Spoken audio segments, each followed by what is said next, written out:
Hello, magandang araw sa ating lahat mga ka-members. Ating topic for today is about senior citizens. Ipaalam ang inyong mga hinaing upang maipaabot sa NCSC at nang masolusyonan. Paano? Okay, so pakinggan natin ang mga taga-NCSC kung paano. Alright? Okay, if bago ka pa lang sa ating channel, pakisuyo yung subscribe, like, share, and click the notification bell para updated ka sa lahat ng mga video uploads natin.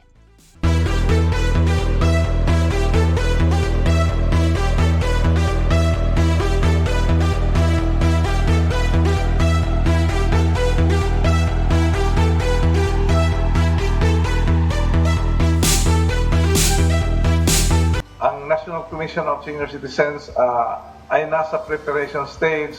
Napuno na niya yung mga regional offices niya at umiikot na yung mga empleyado, mga volunteers ng senior citizens na kung saan ang unang hakbang na gusto natin ay sana lahat ng senior citizens ay kasali na sa database. Kaya hinihikayat po ng National Commission of Senior Citizens na magka-online ang lahat ng senior citizens sa ganon, kung may mga benepisyong karapat-dapat at kung may mga programang dapat gagawin, hindi na po mahirap dahil data-based na tayo. Di kay may iniinda kang sakit na gusto mo ng agarang lunas. Tigil na po muna sa kakainom ng mga tableta at baka tay mo ay masira.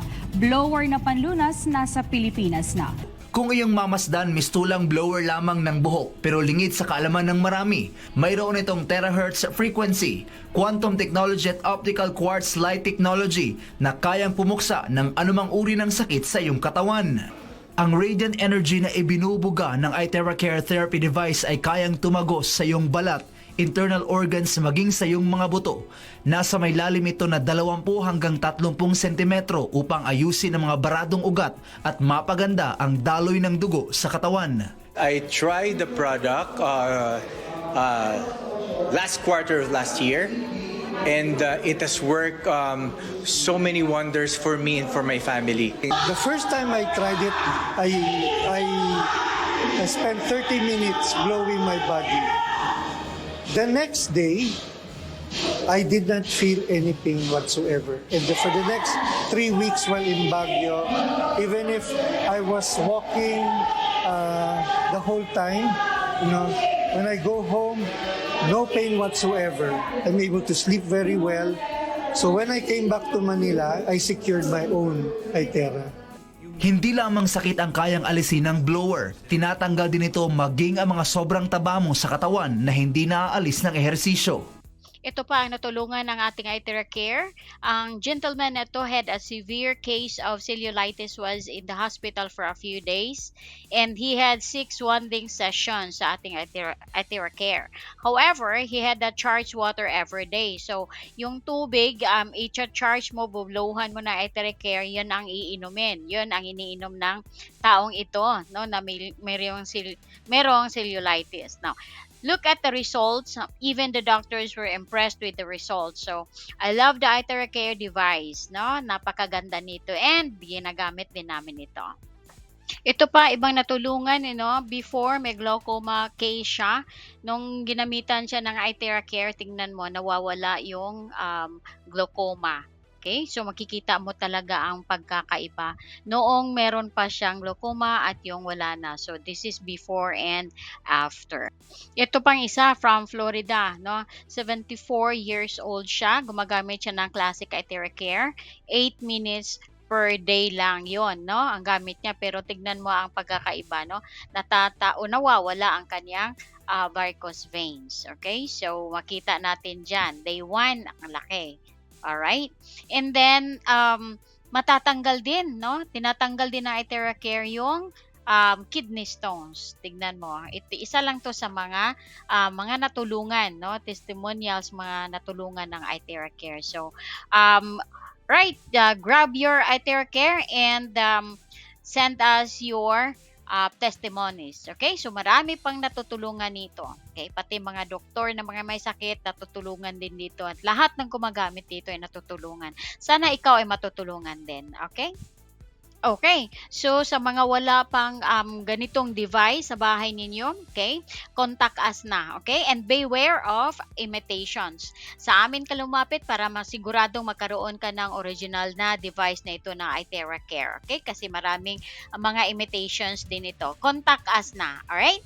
Okay, so pakinggan natin si Sir Franklin, chairman ng NCSC. Okay, attorney, ano po ba ang mga konkretong hakbang na isinasagawa ng NCSC para ma-empower o mabigyan ng boses ang mga senior citizens sa ating komunidad?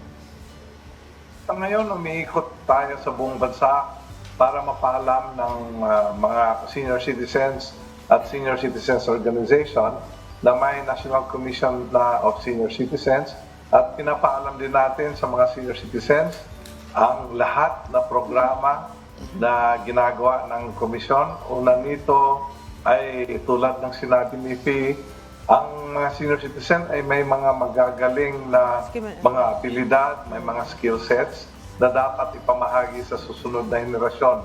Gusto nating tumulong pa hanggang ngayon ang mga senior citizen para magiging talagang empowered sila, at alam naman natin na sila ay vast reservoir of experiences and skills at may maraming knowledge at wisdom, kaya gusto nating pumapil pa sila to play a role in national development, nation building, and enterprise development.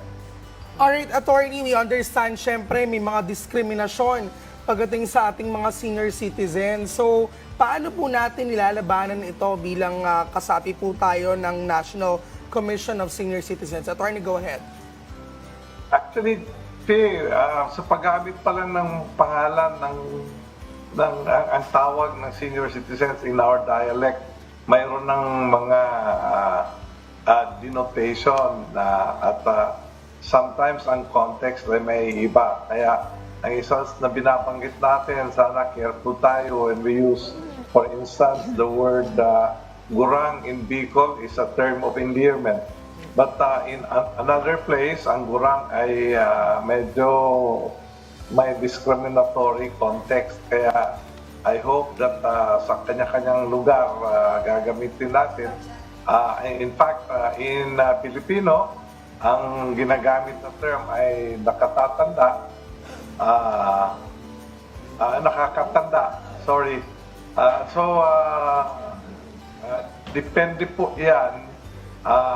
In some place else, iba-iba ang words. Kaya in the English terms, ang acceptable ay elderly, dahil ang elderly ay ginagamit sa ating konstitusyon.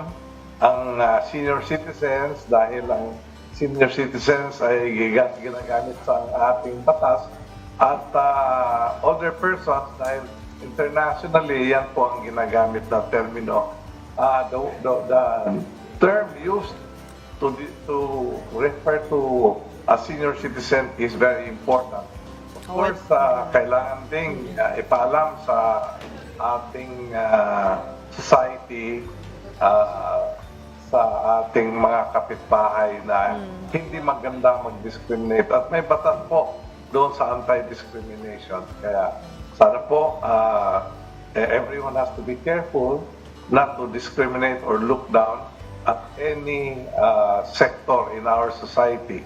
Meron din tayong gender law na kung saan kailangan hindi natin i-look down ang women, ang children, ang CWD, ang LGBTQ, and all sectors na marginalized. Tama.